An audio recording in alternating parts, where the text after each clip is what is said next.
నాయకులు మొదటి నుంచి మేము డబ్బులు పనిచేస్తున్నాం, డైరెక్ట్ బెనిఫిట్ ట్రాన్స్ఫర్ బటన్ నొక్కగానే వాళ్ళ ఖాతాల్లోకి వెళ్ళిపోతున్నాయి కాబట్టి మాకు మంచి అవకాశాలు ఉండవచ్చు అన్నది వాళ్ళు చెప్తూ అన్నమాట. అంటే సంక్షేమ పథకాలు ఇచ్చే టైంలో టీడీపీ కానీ జనసేన నాయకులు మీరు కానీ రాష్ట్రం అధోగతి పాలైపోతుంది, ఆర్థికంగా శ్రీలంకలా మారిపోతుంది అన్న మీరే ఆ తర్వాత సంక్షేమ పథకాలని కొనసాగిస్తాం, డబల్ చేస్తాం అని చెప్పిన పరిస్థితి. మొదట్లో పవన్ కళ్యాణ్ గారు వాలంటీర్ల మీద చేసిన ఆ వివాదాస్పద వ్యాఖ్యలు ఎంత ఇబ్బందికరమైన పరిస్థితి వచ్చింది. ఒకనొక టైంలో వాళ్ళు కేసులు పెట్టి అది చేసి ఇచ్చేసారు, అల్టిమేట్గా ఏం చేయలేకపోయారు అనుకోండి.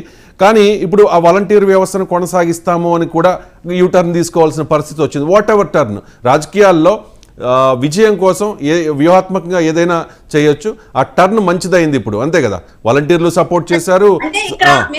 రవి గారు మీరు గమనించాల్సింది ఏంటంటే మేము ఒక్కటి పథకాలు మాత్రమే ఇస్తామని చెప్పలా, అభివృద్ధి కూడా చూపిస్తామని చెప్పాం.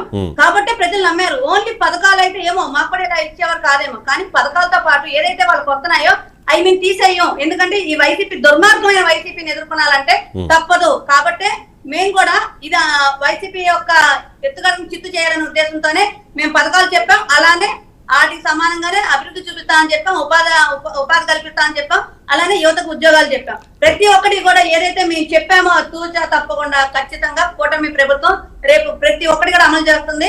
ఒక్కసారి కూటమి ప్రభుత్వం వచ్చిందంటే పవన్ కళ్యాణ్ గారు 10 సంవత్సరాలు కూటమి అని చెప్పి అన్నారు, కలిసి వెళ్తామని చెప్పని. ఆ తర్వాత ఇంకొక 10 సంవత్సరాలు కూడా ప్రభుత్వం దిగే పరిస్థితి ఉండదు. అది మాత్రం జనాలకి తెలుసుకుంటారు.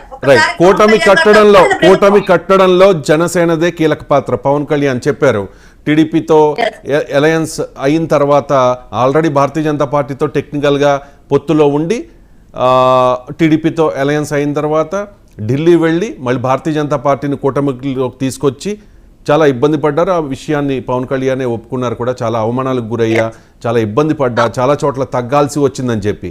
అండ్ ఇంకొకటి, ఈ కూటమి హామీలు ఇచ్చేయింది కదా, ఎక్కువ బాధ్యత ఇప్పుడు చంద్రబాబు నాయుడు లేకపోతే పురంధేశ్వరి కంటే పవన్ కళ్యాణ్ మీద ఎక్కువ ఉంటుంది.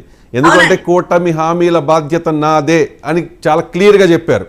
అసలు ఈ ప్రచారంలో హైలైట్ ఎవరు అంటే స్టార్ క్యాంపెయినర్ కూటమికి పవన్ కళ్యాణ్. ప్రతి చోట వెళ్ళడం, టీడీపీ అభ్యర్థులకు కూడా, చివరికి చింతమనేని ప్రభాకర్కి కూడా 2019లో ఇబ్బంది పెట్టిన చింతమనేని ప్రభాకర్కి కూడా మాకు ఇదంతా సహజం రాజకీయాల్లో అని చెప్పి ఆయనకి సపోర్ట్ చేశారు. నువ్వు మీ అన్ననే గెలిపించుకోలేని వాడివి, నువ్వు గెలిపిస్తావా మమ్మల్ని అని చెప్పి 2014 ఎన్నికల్లో దానికి చెప్పిన చింతమనేని ప్రభాకర్ ఇప్పుడు ఆధిక్యం దిశగా వెళుతూ ఉన్నారు. ఆయన విజయం ఖాయమైపోయే అవకాశం కనిపిస్తోంది. అది అంతలా ఇంపాక్ట్ ఉంది. కాబట్టి రవిశంకర్ గారు, నేను ఈ విషయంగా ఒకటే చెప్తానండి. పవన్ కళ్యాణ్ గారు లేని ప్రభుత్వం అంటే యాక్చువల్ గా టీడీపీ కూడా ఎన్ని సంవత్సరాలు అధికారం 3 సార్లు ముఖ్యమంత్రి అయ్యారు. సో మేము ప్రచారం చేసిన క్రమంలో కొంతమంది యాంటీగా ఉన్న వాళ్ళు కూడా అప్పుడు చూసాం ఇప్పుడు చూసాం అని చెప్పడం జరిగింది. సో అప్పుడు జరగలేదు, ఇప్పుడు ఏంటి మిరాకిల్ జరిగింది అని చెప్పని ప్రజలు ఆలోచించింది ఏంటంటే పవన్ కళ్యాణ్ గారు ఉన్నారు. ఒక నీతి నిజాయితీ గల వ్యక్తి, ప్రజల కోసం పూర్తి సర్వస్వంగా తనకు తాను సైతం తగ్గి ఈ రాష్ట్రాన్ని ముందుకు తీసుకెళ్లే క్రమంగా ఆలోచించే వ్యక్తి అక్కడ ఉన్నాడు. కాబట్టి మేము ఖచ్చితంగా కూటమికి సపోర్ట్ చేస్తామన్న వ్యక్తులు చాలా మంది ఉన్నారు. అంటే 2 ప్రభుత్వాన్ని చూసాము, విడివిడిగా చూసాము. ఈసారి పవన్ కళ్యాణ్ గారు ప్రభుత్వంలో ఉంటున్నారు కాబట్టి ఖచ్చితంగా ఈ పథకాలు ప్లస్ అభివృద్ధి ప్లస్ అలానే ఉపాధి అవకాశాలు, అలాగే ఉద్యోగ అవకాశాలు, ఇవన్నీ కూడా ఏదైతే కూటమి చెప్పిండో అలాగే ఆ కూటమి చెప్పిన దాని బాధ్యతగా పవన్ కళ్యాణ్ గారు తీసుకున్నారో అవన్నీ కూడా నెరవేరుస్తారు అని ఖచ్చితంగా ప్రజల నమ్మకం కలిగింది. ప్రజల నమ్మకం కలిగింది కాబట్టి పవన్ కళ్యాణ్ గారు ఉన్న ప్రభుత్వాన్ని తీసుకురావాలనే ఉద్దేశంతో కూటమిని భారీ స్థాయిగా, అంటే నాకు తెలిసి అందరూ కూడా ఊహించారు.